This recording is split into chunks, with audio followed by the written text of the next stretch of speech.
നിങ്ങളുടെ favourite shows ഇനി ഒരിക്കലും മിസ്സാവില്ല. ഇപ്പോൾ C5 കാണും നിങ്ങളുടെ ഫേവറേറ്റ് ഷോ തികച്ചും സൗജന്യമായി.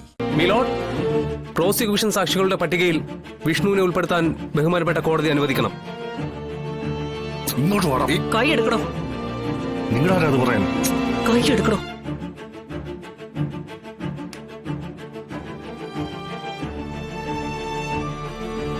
വിഷ്ണുവിനെ പ്രോസിക്യൂഷൻ സാക്ഷിയാക്കുന്ന കാര്യത്തിൽ കോടതി ഒരു തീരുമാനം പറയട്ടെ, എന്നിട്ട് മതി കയ്യാങ്കളിയൊക്കെ. കേസിന്റെ വിധി വരട്ടെ, എന്നിട്ട് ഇയാളെ എനിക്കൊന്ന് വിശദമായി കാണാനുണ്ട്.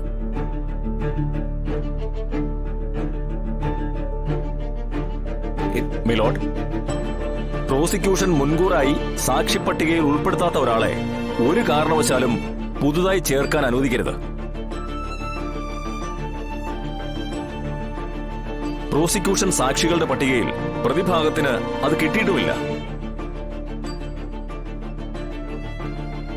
പട്ടികയിൽ ഇല്ലാത്ത സാക്ഷികളെയും പ്രോസിക്യൂഷന് വിസ്തരിക്കാം മിസ്റ്റർ അമീർ.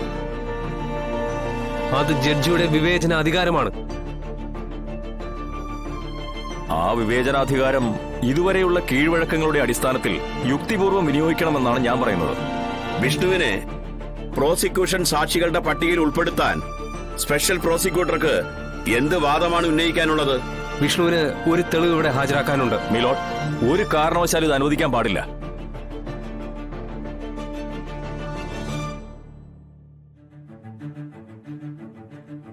തെളിവ് ഹാജരാക്കാൻ സാക്ഷിപ്പട്ടികയിൽ പേര് പോലും ചേർക്കാത്ത ഒരാളോ?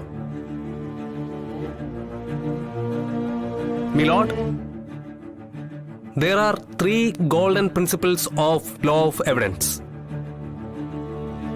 കോടതിയിൽ ഹാജരാക്കുന്ന തെളിവുകളെ പറ്റിയുള്ള 3 സുവർണ നിയമങ്ങൾ. Evidence must be confined to the matter in issue. Hearsay evidence must not be admitted. Best evidence must be given in all cases.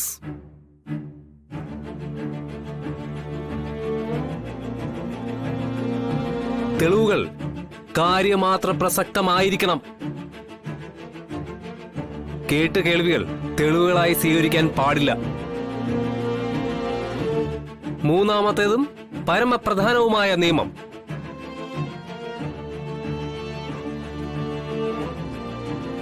Case തെളിയിക്കാൻ ഉതകുന്ന മർമ്മപ്രധാനമായ തെളിവുകളായിരിക്കണം ഓരോ കേസിലും ഹാജരാക്കേണ്ടത്.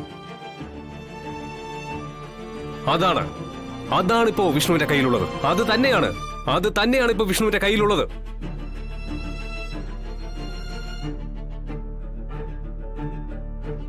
ബഹുമാനപ്പെട്ട കോടതിക്ക് ഒന്നുകിൽ സ്വീകരിക്കാം, അല്ലെങ്കിൽ തെളിവുകൾക്ക് നേരെ കണ്ണടയ്ക്കാം.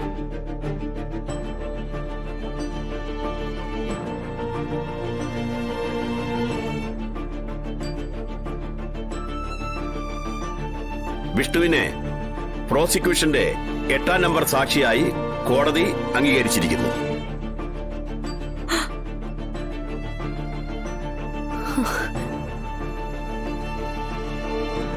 മിലോഡ്, ഇത് കോടതിയുടെ സമയം പാഴാക്കലാണ്.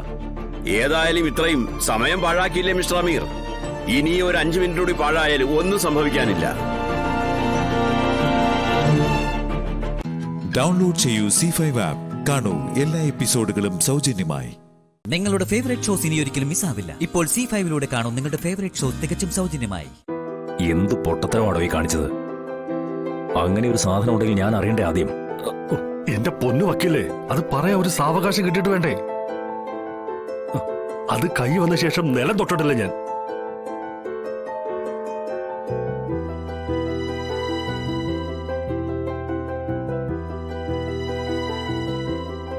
വിഷ്ണുട്ടാ, രക്ഷപ്പെട്ടു.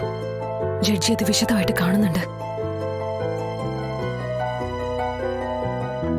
സുസ്മിതയ്ക്ക് ജയിൽ ഉറപ്പായി.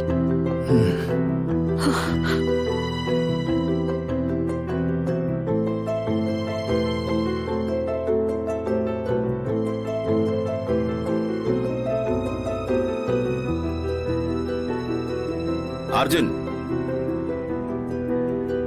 ഇതിനുള്ളിൽ എന്താണുള്ളത്? ഇത് തന്നെയല്ലേ എക്സിബിറ്റ് 1 ഹാജരാക്കിയിട്ടുള്ളത്?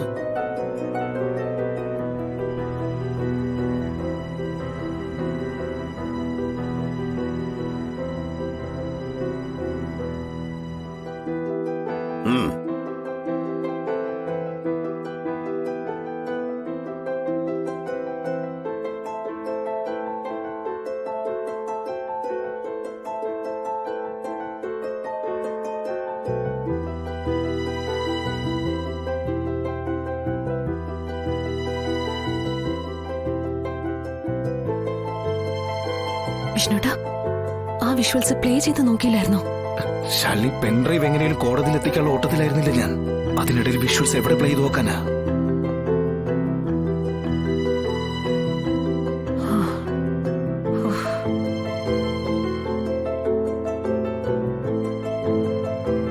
ഇതെന്താ ബോസെ, ആ പെൻഡ്രൈവിനുള്ളിൽ സുസ്മിത രോഹിതിനെ തള്ളിയിടുന്നത് അടക്കമുള്ള വിഷ്വൽസ് ഉണ്ടെന്നാണല്ലോ വിഷ്ണു പറഞ്ഞത്. അതിനുള്ളിലുള്ള എന്താണെന്ന് ഞാനും കണ്ടിട്ടില്ല അമീർ സാറേ. ആ വിജയൻ തന്ന പെൻഡ്രൈവ് എനിക്കൊന്ന് പ്ലേ ചെയ്യാൻ അവസരം കിട്ടുന്നതിന് മുമ്പ് ആ വിഷ്ണു ഒന്ന് വാങ്ങിക്കൊണ്ട് പോയില്ലേ?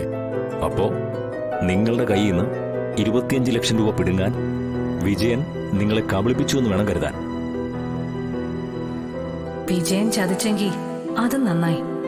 25 ലക്ഷം രൂപ പോയെങ്കിലെന്താ? ഇനി ഇവരാരും പറയുന്നത് കോടതി വിശ്വസിക്കാൻ പോകുന്നില്ല.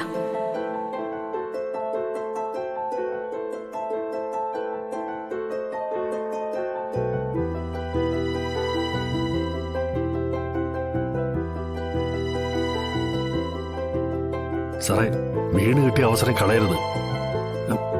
ചുമ്മാ കയറിയ പൊളിച്ചെടുക്കുക സാറേ. അത് പിന്നെ പറയാനുണ്ടോ? മിലോഡ്, നേരത്തെ തന്നെ ഞാൻ പറഞ്ഞിരുന്നു, ഇത് കോടതിയുടെ വിലപ്പെട്ട സമയം പാഴാക്കാൻ മാത്രമേ ഉതകൂ എന്ന്. മിലോഡ്, നിരപരാധിയും നിഷ്കളങ്കയുമായ എന്റെ കക്ഷിയെ പ്രതിചേർക്കാൻ ചില തൽപര കക്ഷികൾ ചേർന്ന് നടത്തുന്ന ഗൂഢാലോചനയാണിതെന്നതിന് ഇതിൽ പരം വിശദീകരണം ആവശ്യമുണ്ടെന്ന് എനിക്ക് തോന്നുന്നില്ല. എന്റെ കക്ഷി സുസ്മിത നിരപരാധിയും നിഷ്കളങ്കയുമാണ്.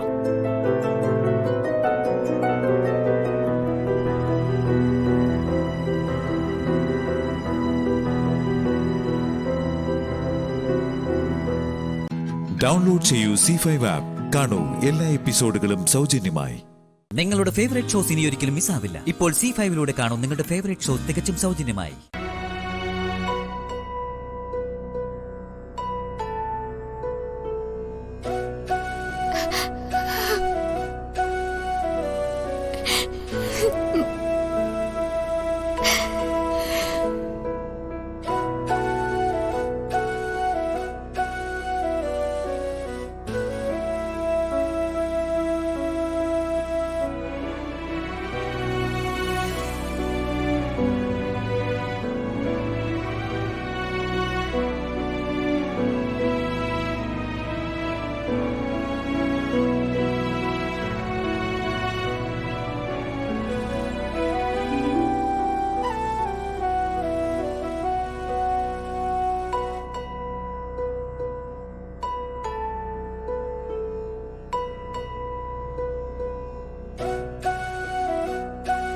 എന്നാ സഞ്ജു കേട്ടോ, ഞാനും പോവാ.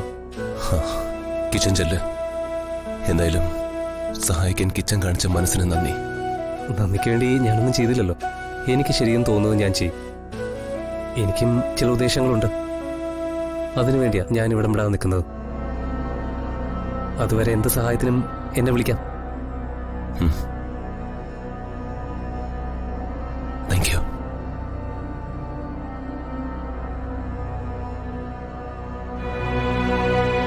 നിങ്ങളൊന്ന് നിന്നേ.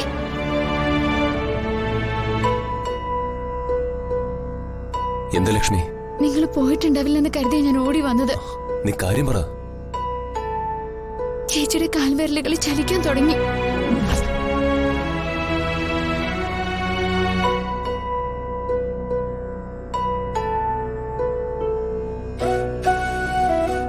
നീ സത്യമാണോ പറയുന്ന? അതെ, ഞാൻ കണ്ടതാ. ചേച്ചിയുടെ കാലുകളിലേക്ക് രക്തയോട്ടം തുടങ്ങി.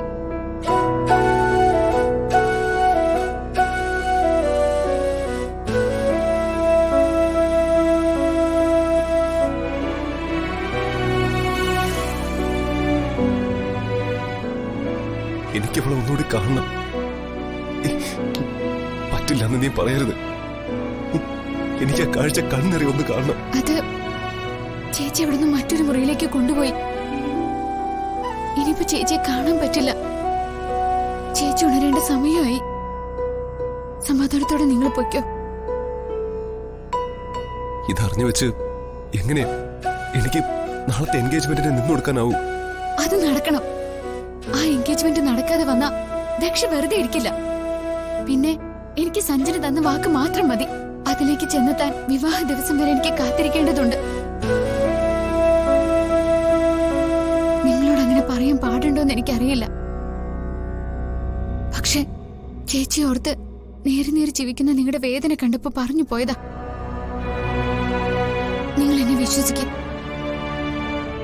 എന്നിട്ട് സന്തോഷത്തോടെ തിരിച്ചു പോ. ഭൂമിയിൽ എനിക്ക് വിശ്വാസം നിന്നെ മാത്രമാ. നീ എന്ത് പറഞ്ഞാലും ഞാൻ അതനുസരിക്കും. ഞാൻ അങ്ങോട്ട് ചെല്ലട്ടെ?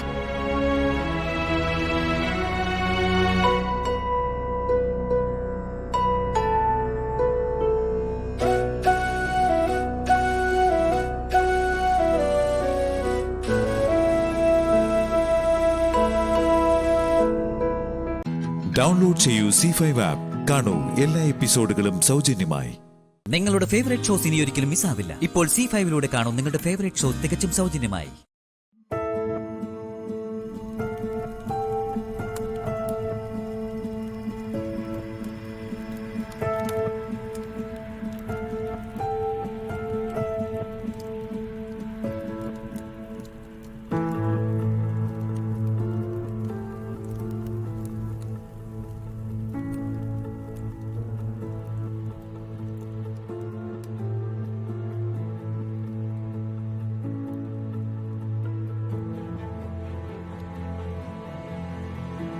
മോളെ ആ മോതിരം വാങ്ങിച്ചോ. നാടകമല്ലേടാ, നന്നായി ആസ്വദിച്ചോ. സഞ്ജു,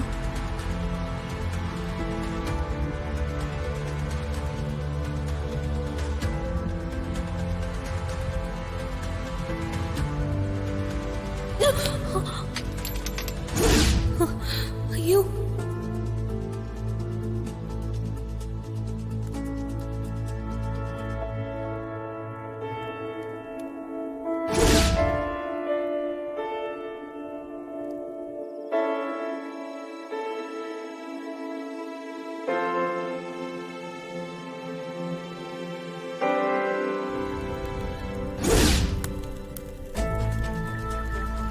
അയ്യോ ദൈവമേ, മോതിര ഹോമകുണ്ടത്തിൽ വീണല്ലോ. ശിവ, അനർത്ഥം സംഭവിച്ചിരിക്കുന്നു. ഇപ്പൊ മനസ്സിലായില്ലേ? ദൈവം പോലും ഈ ബന്ധം അംഗീകരിക്കുന്നില്ല.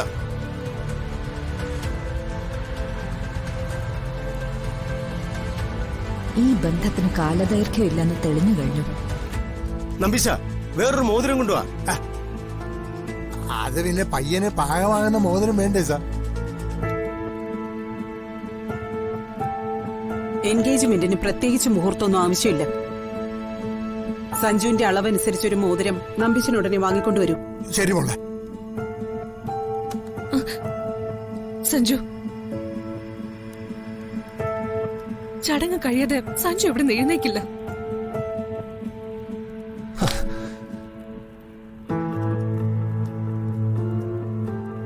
മോതിരം വാങ്ങിക്കൊണ്ട് വരുന്നവരെ ഞാൻ അവിടെ ഇരിക്കണമെന്നാണോ? അതിന് വേറെ ആളെ നോക്ക്. സഞ്ജു,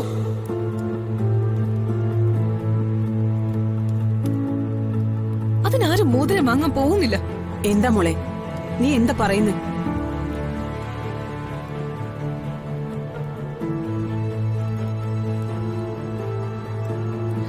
അഗ്നിയിൽ പോയ മോതിരം തിരിച്ചെടുത്ത് ചടങ്ങ് പൂർത്തിയാക്കണം.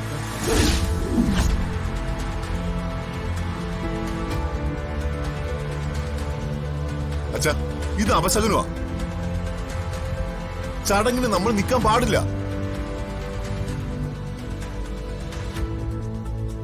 ഹോമകുണ്ടത്തിന്ന് ആ മോതിരം എടുക്ക്, തീകെടുത്ത്. പൂജ കഴിഞ്ഞതല്ലേ? അത് പാടില്ല.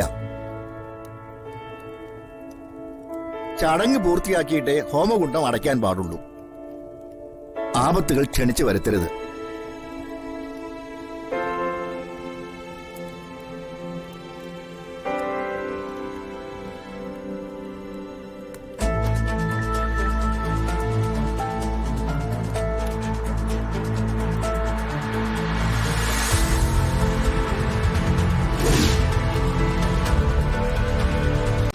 ഡൗൺലോഡ് ചെയ്യൂ C5 ആപ്പ്. കാണൂ എല്ലാ എപ്പിസോഡുകളും സൗജന്യമായി. നിങ്ങളുടെ ഫേവറേറ്റ് ഷോസ് ഇനി ഒരിക്കലും മിസ്സാവില്ല. ഇപ്പോൾ C5 കാണൂ നിങ്ങളുടെ ഫേവറേറ്റ് ഷോ തികച്ചും സൗജന്യമായി. പാർവതി, മതി, നിർത്ത് നിന്റെ നാടകം.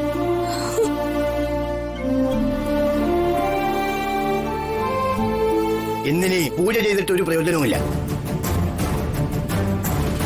നിമിത്തങ്ങളൊന്നും ശുഭകരമല്ല.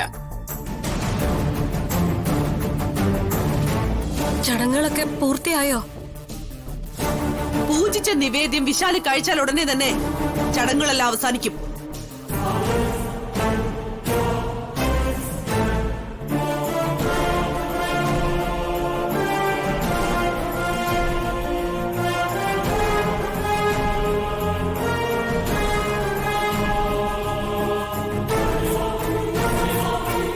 വിശാൽ ബ്രോ പ്രാർത്ഥിച്ചുകൊണ്ട് ഈ നിവേദ്യം കഴിക്കും.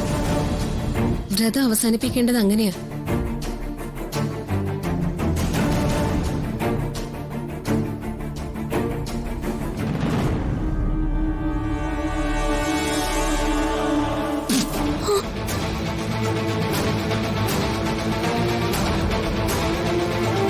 എന്താ ഇത്? കാഞ്ഞിരക്കുരു കൊണ്ടാണ് ഈ നിവേദ്യം ഉണ്ടാക്കിയിരിക്കുന്നത്. അയ്യോ, ഈ നിവേദ്യം ഉണ്ടാക്കിയത് ആരാണോ? അവരുടെ മനസ്സ് പോലെ അശുദ്ധമായതും.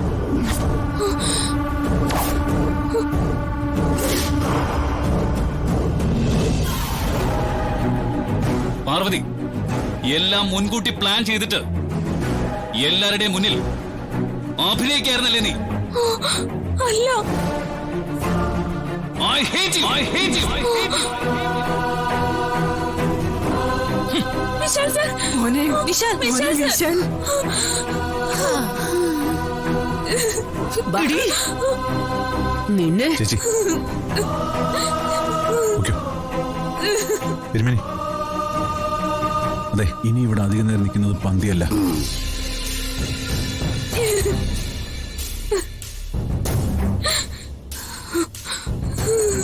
ചേച്ചി,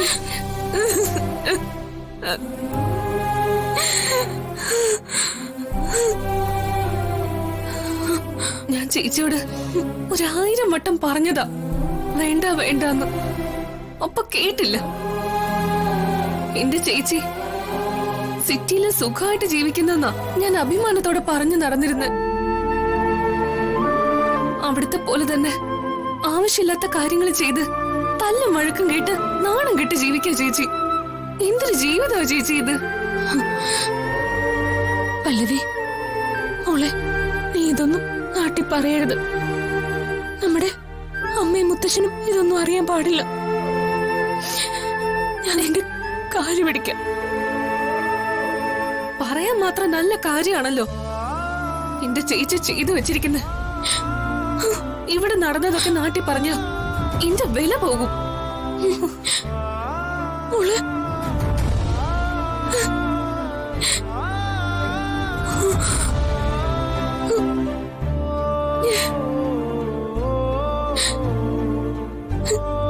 ഞാൻ എല്ലാവരുടെ മുമ്പിലും കള്ളിയായാലും എന്റെ ദൈവമേ, അവർക്ക് ബന്ധിക്കാൻ പറ്റിയില്ലല്ലോ. ഡൗൺലോഡ് ചെയ്യൂ C5 ആപ്പ്. കാണൂ എല്ലാ എപ്പിസോഡുകളും സൗജന്യമായി. നിങ്ങളുടെ ഫേവറേറ്റ് ഷോസ് ഇനി ഒരിക്കലും മിസ്സാവില്ല. ഇപ്പോൾ C5 കാണൂ നിങ്ങളുടെ ഫേവറേറ്റ് ഷോ തികച്ചും സൗജന്യമായി. സത്യത്തിൽ എന്താ നടന്നെന്ന് ഞാൻ പറയാം. ഇന്ന് ദേവമ്മ വന്നിരുന്നു.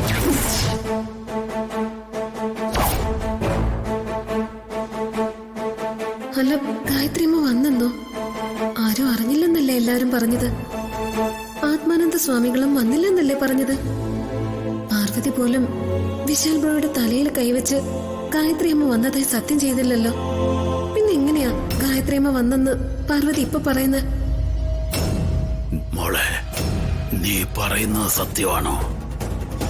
ഗായത്രി അമ്മയെ മോക്ക് കാണാൻ കഴിയോ? പക്ഷേ ഗായത്രി അമ്മയെ ആരും കണ്ടില്ലെന്നല്ലേ ഇവിടെ എല്ലാരും പറഞ്ഞത്? അതെ മുത്തശ്ശ, ദേവമ്മ വന്നിരുന്നു. പക്ഷെ വീടിന്റെ പുറത്ത് മാത്രമേ വന്നുള്ളൂ.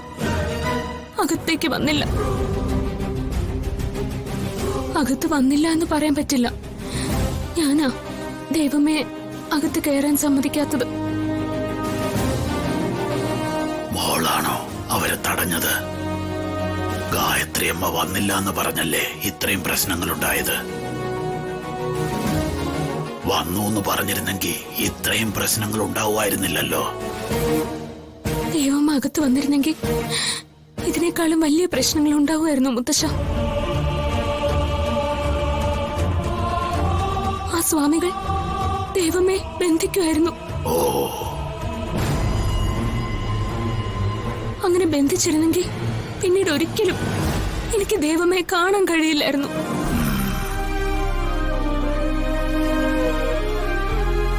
ഈ വീട്ടിലുള്ളവർ മരിച്ചവരെ പോലും വെറുതെ വിടില്ല. വിശ്വസിക്കാനേ കഴിയുന്നില്ല, ഇങ്ങനെ മനുഷ്യരുണ്ടാവോ? മോളെ പാർവതി, നീ പറയുന്നതൊക്കെ സത്യമാണോ?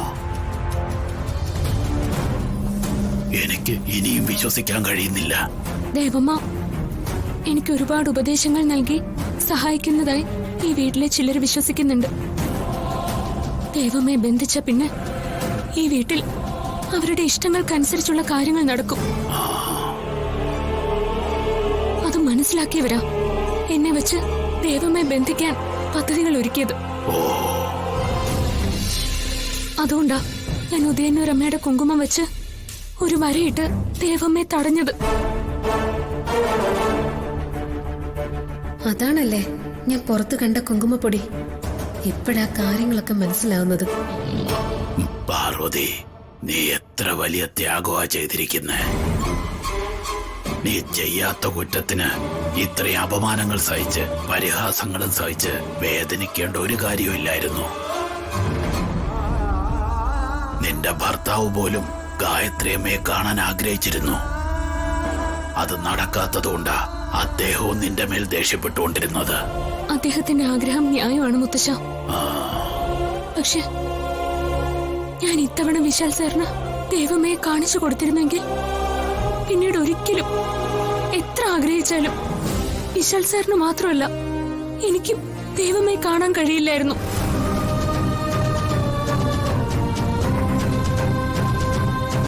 ഡൗൺലോഡ് ചെയ്യൂ C5 ആപ്പ്. കാണൂ എല്ലാ എപ്പിസോഡുകളും സൗജന്യമായി.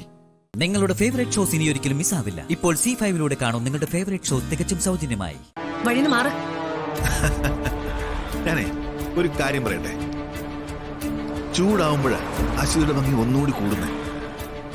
കഴിഞ്ഞ പ്രാവശ്യം ഞാൻ വീട്ടിൽ വന്നപ്പോ കാശൊക്കെ എടുത്തെറിഞ്ഞിട്ടുള്ള നിന്റെ ആ ഷോ ഉണ്ടായിരുന്നല്ലോ, എന്തൊരു ഭംഗിയായിരുന്നു അപ്പൊ നിന്നെ കാണാൻ.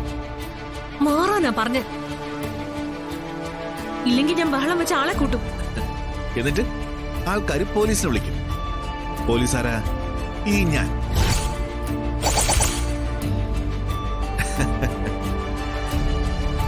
അതുമല്ല, പൊതുജനത്തിന് ചില മുൻധാരണകളുണ്ട് അശ്വതി. ഒറ്റയ്ക്ക് താമസിക്കുന്ന പെണ്ണുങ്ങളൊക്കെ കുഴപ്പക്കാരാണെന്ന്. അതുകൊണ്ട് തന്നെ ഞാൻ പറയുന്നത് ജനം കൂടുതൽ വിശ്വസിക്കൂ.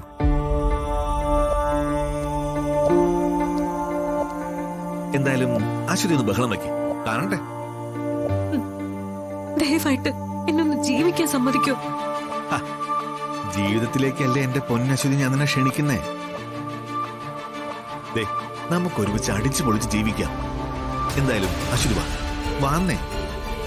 നീ ഇങ്ങനെ വെയിൽ കൊള്ളുന്നത് കാണുമ്പോ കൊള്ളുന്നത് എനിക്കാ. അശ്വതി പാടി ഇങ്ങോട്ട്. ബലം പിടിച്ചിട്ട് കാര്യമില്ല, മര്യാദക്ക് എന്നോട് വാ. ബലം പിടിച്ചിട്ട് കാര്യമില്ല, മര്യാദക്ക് എന്നോട് വാ. പാടി ഇങ്ങോട്ട് വരാൻ.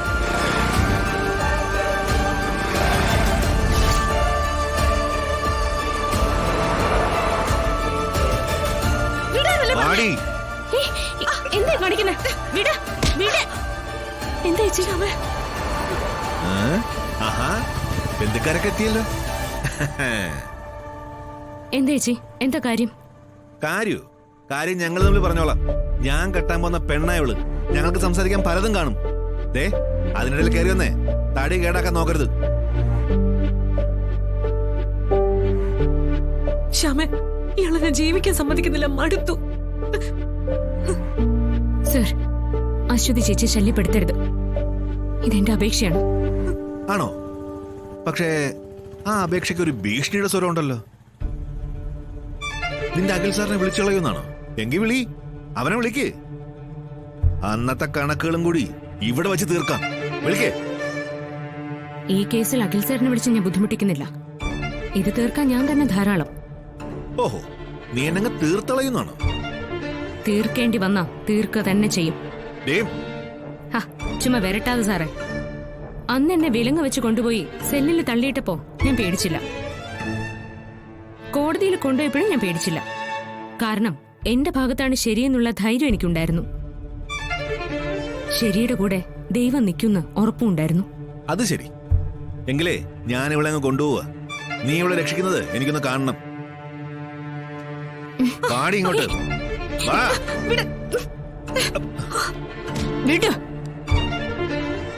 മുമ്പിന്ന് മാറടി. എന്റെ ദേഹത്ത് കൈവെക്കുന്നതേ 2 വട്ടം ആലോചിച്ചിട്ട് വേണം. അന്ന് അഖിൽ സാറ് തന്റെ ജീവൻ ബാക്കി വെച്ചതേ ഞാൻ പറഞ്ഞതുകൊണ്ടാ. പക്ഷെ ഇനി ഒരിക്കൽ കൂടി ഞാനത് പറയില്ല.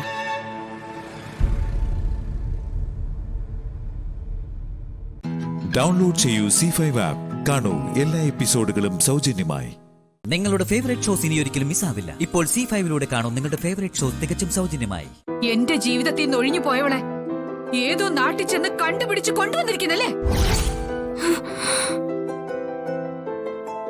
എന്നോടും എന്റെ കുടുംബത്തോടും പ്രതികാരം ചെയ്യാൻ വേണ്ടി. നീ അഖിലിനെ കല്യാണം കഴിച്ചതിനെ ഞാൻ എതിർത്തു. അതിന്റെ പകരം ചോദിക്കലല്ലേ നീ നടത്തുന്നേ? അമ്മേ, ശ്യാമയെ കുറ്റപ്പെടുത്തരുത്. അത് പറയാൻ നിനക്കെന്താ അധികാരം? അധികാരോ? ഇതെന്റെ വീടാ. ഇവളെന്റെ അനിയത്തിയാ. എന്റെ വീട്ടിൽ വന്ന് എന്റെ അനിയത്തെ ആക്ഷേപിച്ച ഞാൻ കണ്ടു നിൽക്കില്ല. ഓഹോ, കാര്യങ്ങളപ്പോ അതുവരെയായി. അനിയത്തി ചേച്ചി കൊള്ളാം. ഇനി ഒരമ്മ പെറ്റതാണോ എന്ന് കൂടി അറിഞ്ഞാ മതി. ഒരമ്മ പെറ്റതാണെന്ന് തന്നെ വെച്ചാ മതി. ഓഹോ, അങ്ങനെയല്ലേ?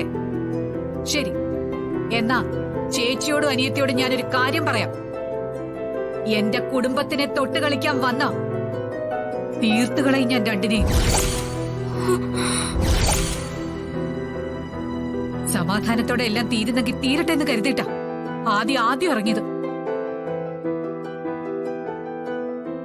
പക്ഷേ ഇനി അങ്ങോട്ട് ഞാനാ ഇറങ്ങാൻ പോകുന്നേ. ഞാൻ ഇറങ്ങിയ എന്തൊക്കെ നടത്താൻ പറ്റുമെന്ന് നിങ്ങൾക്ക് രണ്ടുപേർക്ക് ഊഹിക്കാൻ പറ്റുമല്ലോ അല്ലേ? അമ്മ പ്ലീസ്, അമ്മ ഞാൻ പറയുന്ന ഒന്ന് കേൾക്കണം. നീ പറയുന്നത് ഞാൻ കേൾക്കണമെന്നോ? ഞാൻ പറഞ്ഞത് നീ കേട്ടോ? ഇല്ലല്ലോ.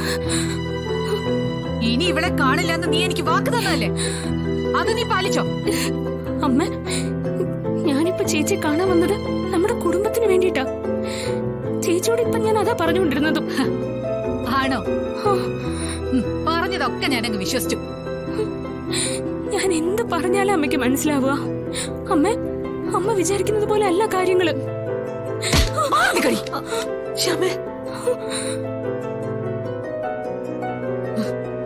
എന്റെ ദേഹത്ത് തൊട്ടുപോകരുത്. ഒരു കാര്യം, ഇനി ഇവിടെ നിന്ന് നിങ്ങൾ അധികം സംസാരിക്കരുത്. കുടുംബം തകർക്കാൻ പോണെന്നൊക്കെ പറഞ്ഞ് വിഷമിച്ചല്ലോ. എനിക്കും ഒരു കുടുംബം ഉണ്ടാകേണ്ടതായിരുന്നു. എനിക്കും സ്വപ്നങ്ങളും ആഗ്രഹങ്ങളും ഒക്കെ ഉണ്ടായിരുന്നു. അതൊക്കെ തല്ലി തകർത്തത് ആരാ? ഇവിടെ ഇപ്പൊ കുറ്റമല്ല ശ്യാമയ്ക്കല്ലേ? ഇതുപോലൊരു മരുമകളെ കിട്ടാനേ 100 ജന്മം തപസ്സിരിക്കണം. ഞാൻ അരുണിനെ കാണാൻ വരുന്നതോർത്ത് പേടിക്കണ്ടെന്ന് ഞാൻ അന്നേ പറഞ്ഞതാ. ഇപ്പോഴും ഞാനതാ പറയുന്നേ. ഞാൻ അങ്ങോട്ട് വരില്ല. അരുൺ ഇങ്ങോട്ട് വരാതെ നിങ്ങൾ കുടുംബക്കാർ നോക്കിയാ മതി. ചേച്ചി, എന്റെ കുടുംബത്തിലെ ഒരാളെ കൂറുമാറ്റിയെടുത്തതിന്റെ ബലത്തില് നീ എന്ന് ഡയലോഗ് അടിച്ച് തകർക്കുകയാണല്ലോ. അമ്മ, നിന്നെ കണ്ട് കാര്യങ്ങൾ സംസാരിച്ച് എല്ലാം തീർക്കാനായിരുന്നു ഞാൻ വന്നത്. നീ എന്തെങ്കിലും നഷ്ടപരിഹാരം ആവശ്യപ്പെടുന്നത് എന്ത് തരാന്ന് കരുതി. പക്ഷേ ഇപ്പൊ എനിക്ക് മനസ്സിലായി, എന്തൊക്കെയോ ഉദ്ദേശിച്ചുള്ള പുറപ്പാടാണെന്ന്. രണ്ടുപേരുടെ ഉദ്ദേശം നടക്കാൻ പോകുന്നില്ല. ഈ വസുന്ധരയെ പറയുന്നേ. നിന്നെ ഞാൻ ഈ നാട്ടിൽ നിന്ന് തന്നെ ഓടിച്ചിരിക്കും. അരുണിന്റെ ജീവിതം തകർക്കാവുന്ന നീ കരുതണ്ട. ഡൗൺലോഡ് ചെയ്യൂ C5 ആപ്പ്. കാണൂ എല്ലാ എപ്പിസോഡുകളും സൗജന്യമായി. നിങ്ങളുടെ ഫേവറേറ്റ് ഷോസ് ഇനി ഒരിക്കലും മിസ്സാവില്ല. ഇപ്പോൾ C5 കാണൂ നിങ്ങളുടെ ഫേവറേറ്റ് ഷോ തികച്ചും സൗജന്യമായി. സാർ ഇപ്പോഴും ആ തൃപ്പംകോട്ട പെമ്പിളനേഷൻ നടപ്പാണെന്ന് കേട്ട്.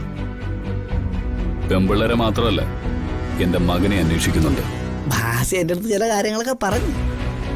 എന്റെ സാറ് പണ്ടത്തെ ആ പെൺകുട്ടികളുടെ പടവും കൊണ്ട് അന്വേഷിച്ചിരുന്ന എപ്പ കിട്ടാന്? സാറ് അന്വേഷിക്കുന്ന പിള്ളേരെ പണ്ട് തൃപ്പങ്ങോട്ടുനിന്ന് ഓടിപ്പോയ പിഞ്ചു കുട്ടികളല്ല. വർഷം എത്ര കായില്ലേ? അവരൊക്കെ വളർന്നു രൂപത്തിലും ഭാവത്തിലും നടപ്പിലും ഇടപ്പിലും ഒക്കെ വേറെ ലെവലായി കാണുന്നു ഉറപ്പാ. സാറേ, ആ മൂത്ത കൊച്ചില്ലേ രാധ, അതിന് ഇപ്പം മരിക്കുന്ന സമയത്ത് സുഭദ്രമ്മയുടെ പ്രായം ഉണ്ടാവും. ചിലപ്പോ അവരെ രൂപം പോലും കിട്ടിക്കാണുന്നാണ് എനിക്ക് തോന്നുന്നത്. തൃപ്പങ്ങോട്ട വല്യമ്മച്ചില്ലേ, അവരെ പോലെയല്ലേ സുഭദ്രാമ വരുന്നത്. ചെറുതിൽ അങ്ങനെയാണായിരുന്നത്. ഈ രാധ കൊച്ചിനും അങ്ങനെയൊക്കെ മാറ്റം വന്ന് കാണുമെന്നാണ് എന്റെ ഒരു വിശ്വാസം.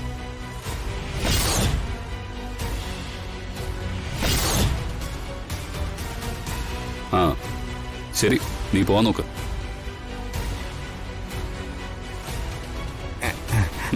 ഇത് വഴിച്ചെലവിനിരിക്കട്ടെ. അയ്യോ, മുഖത്ത് ശുക്രിയ. പിന്നെ ഞാൻ ഇതൊന്നും പ്രതീക്ഷിച്ചിട്ടല്ല ഇങ്ങോട്ട് വന്നത്. ഉണ്ട്.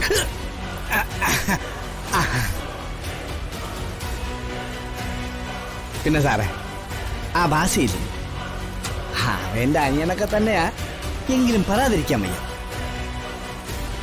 അവൻ സാറിനെ കൊണ്ട് കാര്യം സാധിക്കാൻ വേണ്ടി മാത്രം നിൽക്കുന്ന ഒരു വേന്ദ്രനാണ്.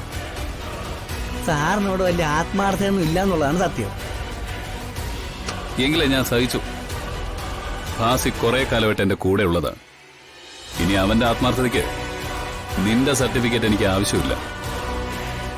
പോയി നിന്റെ കാര്യം നോക്ക്. ഇതാണ് തകരാറ്. ആത്മാർത്ഥതയ്ക്ക് ഇക്കാലത്ത് ഒരു വിലയുമില്ല സാറേ. ഞാനൊരു പഴയ പട്ടാളക്കാരനായോണ്ട് എനിക്കത് വിഷയമാണ്. ചോറിങ്ങും കൂറങ്ങും എന്നുള്ളത് പട്ടാളക്കാരെ സംബന്ധിച്ചിടത്തോളം കൊലക്കയറാണ്. ഞാൻ പറഞ്ഞത് സാർ ഇപ്പം മനസ്സിലാക്കണ്ട, പിന്നീട് മനസ്സിലായിക്കോളും. എന്നാലും അവന്റെ മേലൊരു കണ്ണ് വെച്ച സാറിന് കൊള്ളാം. തൽക്കാലം ഞാൻ ഇത്രേ പറയണുള്ളൂ. അപ്പോ ശുക്രിയ സാറേ. സാർ,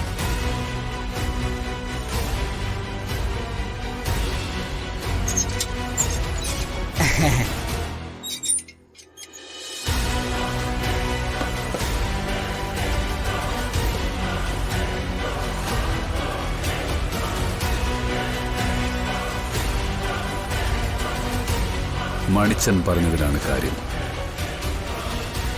സുഭദ്രയുടെ വല്യമ്മച്ചിയെപ്പോലെ വളർന്ന സുഭദ്രയ്ക്ക് രൂപമാറ്റം ഉണ്ടായി. അതിന്റെ അർത്ഥം രാധയ്ക്കും സുഭദ്രയുടെ രൂപം കിട്ടിയെന്നാണ്. അതാണ് അവരുടെ പാരമ്പര്യം. അപ്പൊ ഞാൻ കണ്ടത് രാധയാണ്. അപ്പൊ അവൾ ഈ നഗരത്തിൽ തന്നെ എന്റെ അടുത്ത്, അവളോടൊപ്പം എന്റെ മകൻ. യെസ്, അവളടുത്തുണ്ട്, അവനും. ഞാൻ അവരെ കണ്ടുപിടിക്കും ഉടൻ തന്നെ.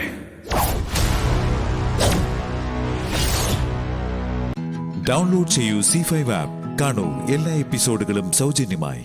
നിങ്ങളുടെ ഫേവറേറ്റ് ഷോസ് ഇനി ഒരിക്കലും മിസ്സാവില്ല. ഇപ്പോൾ C5 കാണൂ നിങ്ങളുടെ ഫേവറേറ്റ് ഷോ തികച്ചും സൗജന്യമായി. മൂന്നുടലും ഒരു മനസ്സുമായിരുന്നു നമ്മള്. അതൊക്കെ മാറി മറിയുന്നോന്നാ ഇപ്പൊ എന്റെ ഭയം. ഓ എന്റെ ചേച്ചി, ഞാൻ ഒരല്പം വൈകിയതിനാണോ ചേച്ചി ഇങ്ങനെയൊക്കെ പറയുന്നത്? ഏത് കാലത്ത് നമുക്ക് ഒരു മനസ്സ് തന്നെ ആയിരിക്കും ചേച്ചി. ചേച്ചിയുടെ തീരുമാനം തന്നെയായിരിക്കും ഞങ്ങളുടെ ഇഷ്ടം. അതിനപ്പുറമുള്ള ഒരു ഇഷ്ടവും ഒരു തീരുമാനവും ഞങ്ങൾക്ക് ഉണ്ടാവില്ല. ഉറപ്പ് തരാം ഞങ്ങള്. എപ്പോഴും അതൊക്കെ ഓർമ്മയുണ്ടായിരുന്നാ മതി. അല്ല, ഇതെന്താ നിന്റെ കയ്യില്? ടെക്സ്റ്റൈൽ കവറാണല്ലോ. അതൊരു സാരി ചേച്ചി. നാളെ കല്യാണത്തിന് ഉടുക്കാനായിട്ട് ഒരു കൂട്ടുകാരിയുടെ കയ്യിൽ നിന്ന് മേടിച്ചതാ. എല്ലാവർക്കും ഒരേ കളർ സാരി വേണോന്ന് പറഞ്ഞിട്ട് എനിക്ക് ആ കളർ ഇല്ലാത്തത് കൊണ്ട് തന്നതാ അവള്. എന്നാ പിന്നെ ഞാനിത് കൊണ്ടുവയ്ക്കട്ടെ. ആദ്യം ഒന്ന് മേല് കഴുകണം. നടന്ന് മുഴുവൻ വേർതിരിക്കുക.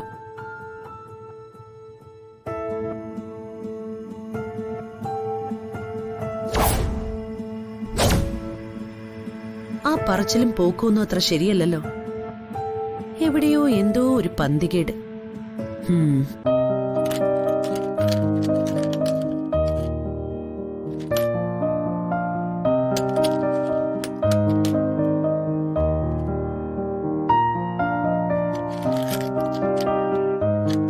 കൊള്ളാം. നീ തൊട്ടതല്ല എനിക്ക് പ്രിയപ്പെട്ടതാണെന്ന് മനസ്സിലായി.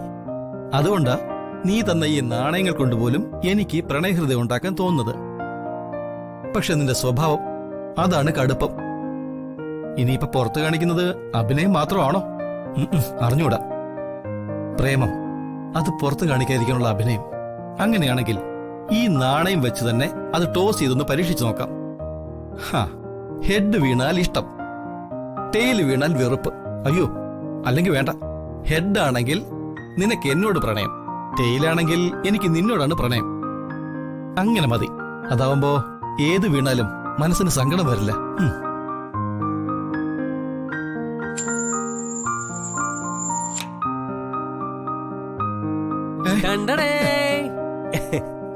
അതിക്ക് തന്നേക്ക്. എടാ, തരാൻ പറഞ്ഞില്ലേ? ഇത് തരില്ലെന്ന് മാത്രമല്ല, ദാ ഈ വെച്ചിരിക്കുന്നത് ഞാൻ എടുക്കുകയും ചെയ്യും. അതിക്ക് തിരിച്ചു താടാ. ഈ ചില്ലറ പൈസല്ലേ എന്റെ ഹൃദയമുണ്ട്, അതുകൊണ്ടാ. ഓഹോ, പഴയ പഞ്ചതന്ത്രത്തിലെ കുരങ്ങനെ ഹൃദയം എടുത്ത് മരത്തിൽ വെക്കുന്നത് പോലെ കൊച്ചേട്ടൻ എന്താ ചില്ലറ പൈസയിലാണോ സ്വന്തം ഹൃദയം എടുത്ത് വെച്ചിരിക്കുന്നത്? പോടാ. ഇത് മനുഷ്യന്റെ ഉള്ളിൽ വിങ്ങുന്ന പ്രണയമാണ്. അതോറിക്കൂടി ഹൃദയമാകുന്ന പരിപാടിയാ. അവളുടെ ഹൃദയം ചില്ലറ പൈസകളായി പകർന്നു തന്നതാണ് അവള്. പ്ലീസ്, നീ ഇത് തിരിച്ചു തന്നാൽ നിനക്ക് ഞാൻ 500 രൂപ തരാം. 500 bucks. തരൂ? തരും. എപ്പോ? ഇപ്പോ. ഉറപ്പ്? ഉറപ്പ്. എന്നാ വേണ്ട. വേണ്ട? വേണ്ട. കൊച്ചേട്ടന്റെ പ്രേമത്തിന്റെ വില കൊച്ചേട്ടൻ തന്നെ അങ്ങ് വെച്ചാ മതി. അപ്പോ ഗുഡ് നൈറ്റ്. താങ്ക്സ്. എനിക്കൊരു പ്രേമം വരുമ്പോ അതിന് വിലയിടാൻ നിൽക്കരുത് കേട്ടോ. മനസ്സിലായി, നിന്റേതൊരു അഡ്ജസ്റ്റ്മെന്റ് ആണെന്ന്. പ്രേമം തന്നെ ഒരു അഡ്ജസ്റ്റ്മെന്റ് അല്ലേ കൊച്ചേട്ടാ? ടോസിട്ട ഹെഡ് ആണോ ടെയിൽ ആണോ എന്ന് ദൈവം തമ്പുരാന് പോലും പറയാൻ പറ്റത്തില്ല. എന്തായാലും കൊച്ചേട്ടാ എൻജോയ്.